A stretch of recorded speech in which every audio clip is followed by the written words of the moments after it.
How's it going, backpackers? Dave here with Offgrade. I'm into backpacking, hiking, camping, and gear, and today is the Mecca trip for me this year. This is going to be my first ever solo attempt of the TCT, or the Trans Catalina Trail. Apologize for the dew and the cap and everything already, but gotta say I'm loving the visor game, even though I'm going to be looking a little bit more disheveled on this trip. It's a nice breeze up top, but anyway, I'm not in action right now because I just started out the trail, and All Trails has me on the wrong path already.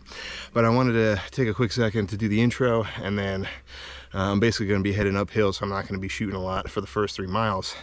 But I got off on the boat, went past just past Hermit Gulch campground right here in the first couple of miles, and as you're probably seeing with the b-roll, there's a lot of I don't know, there's a lot of civilization here.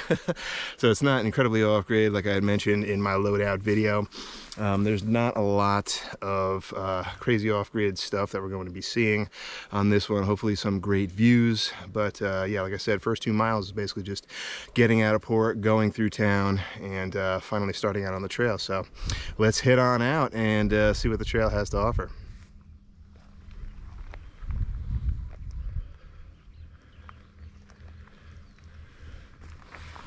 Okay, just got hopefully up to the top of the climb today. Definitely having type 2 fun getting up here. I think I'm at, let me see, my watch says, so far I'm at about a little bit over 3.5 miles. Started the day pretty early because again, I'm up in the Ventura area. Traveled down to the San Pedro port to grab the boat at 8:45, and then got here a little bit after 10.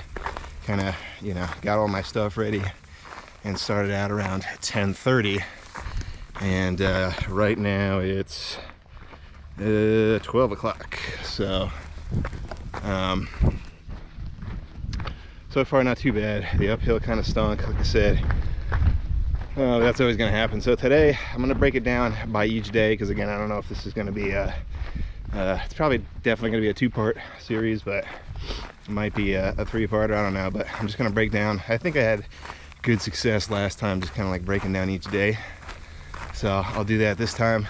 So for day 1 here, again, I started at I don't know if I mentioned, I started at the Avalon port, which is right over here to my right, and just came up this big mountainside, and heading up to Blackjack Campground. So I think on my navigation it was somewhere around 11 miles, maybe a little bit over for today. And quick note about All Trails, stinks for this one, mostly because they have you walking through town first, but then they have you kind of going through this, I think it's like a conservatory or botanical garden type of thing, and you need a ticket to get through there. So if you're going on this trail, make sure that you head over to the right as soon as you get to the Hermit Gulch campground. It's like right behind the campground, and don't continue straight up that road. Once you hit the tail end of the campground, just hook right, and you'll actually see the sign, which you probably already saw in the video, saying, you know, start of the TCT.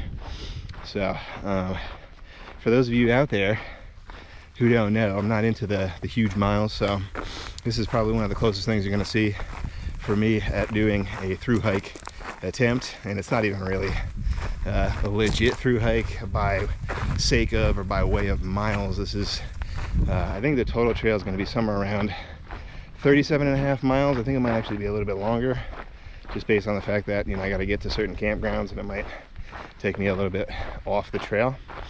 But yeah, so for today we're looking at I just did the biggest climb in the first 3.5 miles there, and that was about 1,400 feet straight up. And I think it's gonna, for the most part, level off here. I'm gonna take a break. I'm gonna have lunch soon, and you know, I already refueled here with some more electrolytes, because the sun is kind of killing me a little bit. It's actually not too bad. I think the forecast has it mostly cloudy for the majority of the trip, and you know, we're just past the halfway mark in September, and it's still like upper 70s, so it's going to be somewhere around 76, 77 during the day, and it's not supposed to cool off that much at night.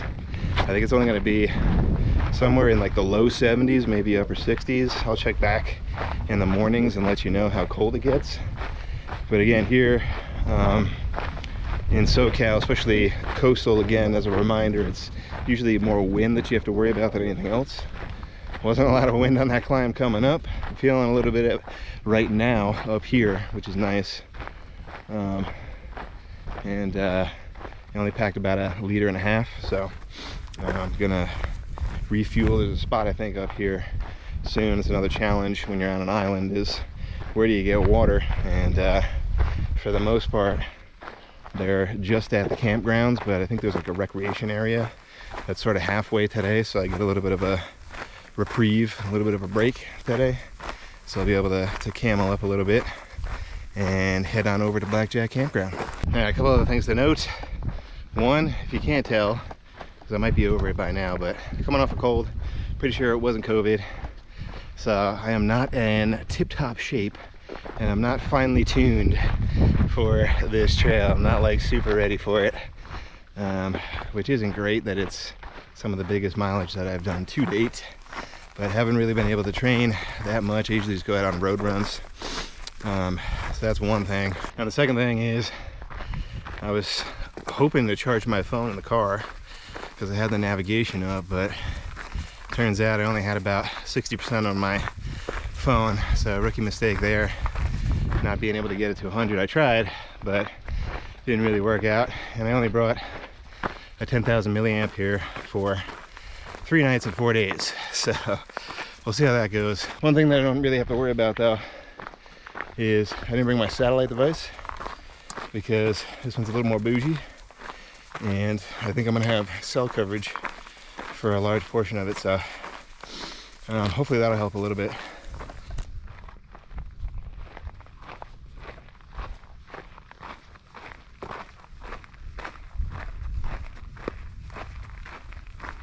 All right, so we got some road walking here for the past couple miles since I hit the top of the ridge there. Another thing to note is that there are bison on the island. I don't know whose genius idea it was to bring mainland bison over to an island, but, or why. There might actually be a good reason. I might just be, you know, throwing shade for no good reason, but it doesn't really make sense to most people when you think about it, like having bison on an island. But they had signs posted up to tell you that they're around. You got to be on the lookout, and that's one of the main reasons why I brought my bear mace.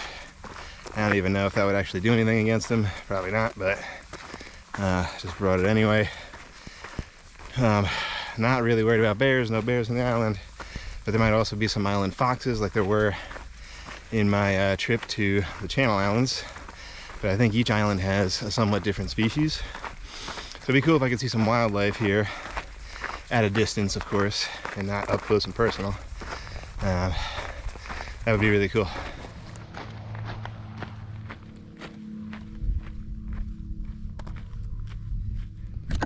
Where the buffalo roam. Not sure if I can really punch in on it. He's like right over there, right below the telephone pole.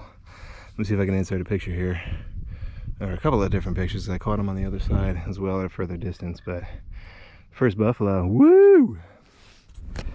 That looks like a stone, but I think it's actually a bison pie. Not a cow pie, but a bison pie. We got a couple more up in here too. It's kind of old because I think this area just is a little too dry for them, maybe. Oh my god, I finally see the lunch spot. It's kind of weird. It's like a playground in the middle of nowhere.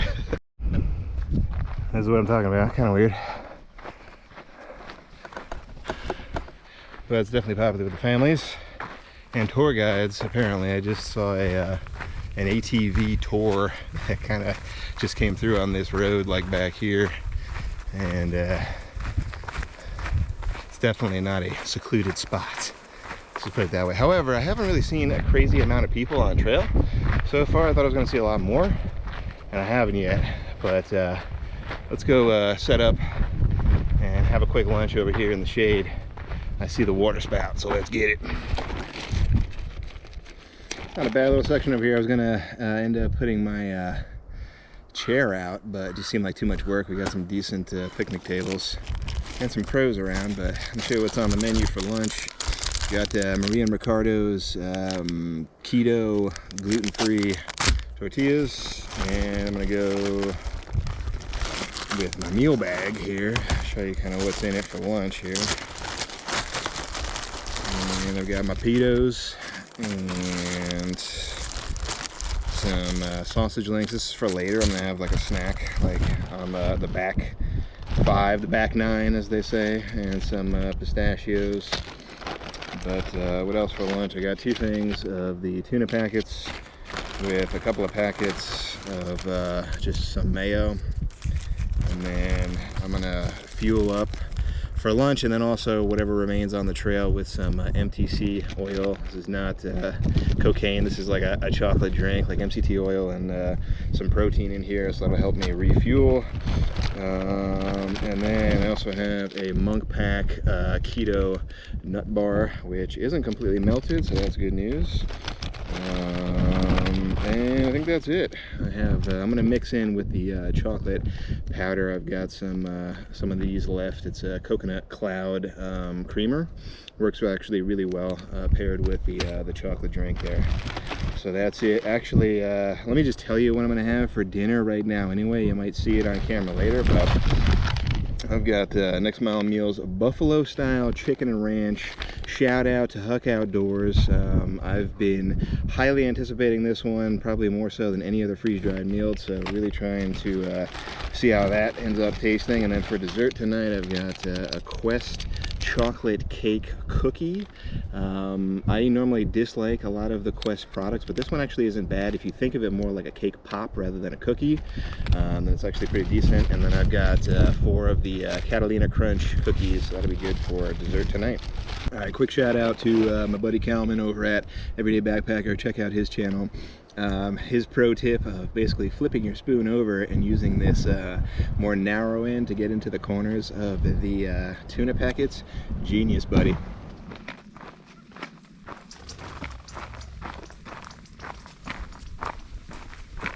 So apologies for not doing that much filming on the back half of day 1, but the trail kicked my butt.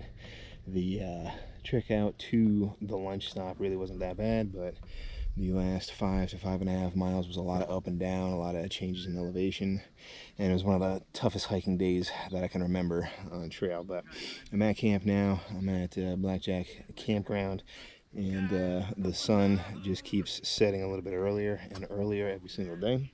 So again, in September here, the sun's actually not due to set for another like 15 minutes or so, but we're kind of in a little valley here, so the sun just kind of dipped behind the mountain behind me. But I've got camp all set up. I'm just going to make my dinner here, the buffalo chicken and ranch, buffalo style ranch chicken. I was completely off on that one, and just kind of chillax for the rest of the night. While the meal is rehydrating, let me give you a quick tour of the campsite. Got 10 spots here at Blackjack.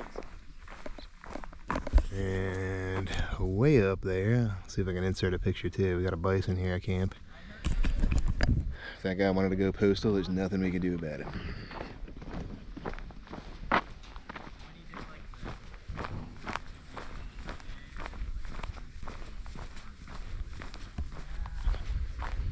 So here it is, kind of tucked away in a little valley, like I had mentioned.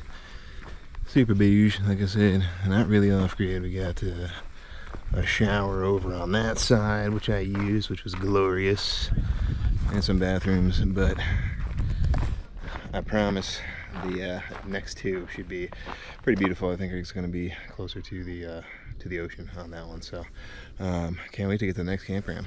All right, let's give it a taste test.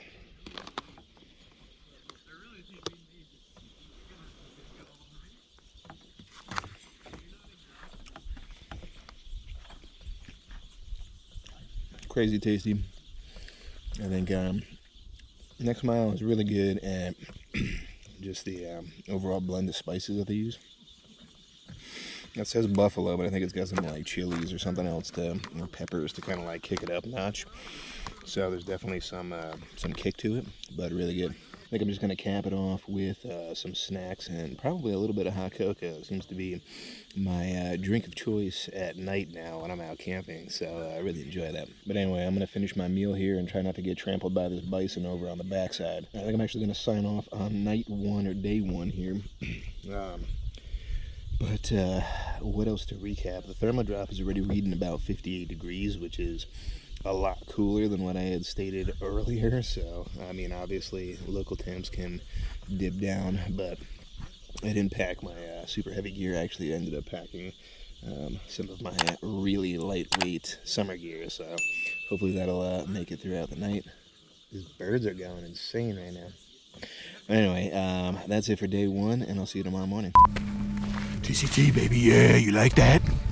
I see the lunch spot, I see the lunch spot, I see the lunch spot, hey, hey, hey, hey. It's really good too because I need to camel up. I am pretty low on agua. And that's all, folks.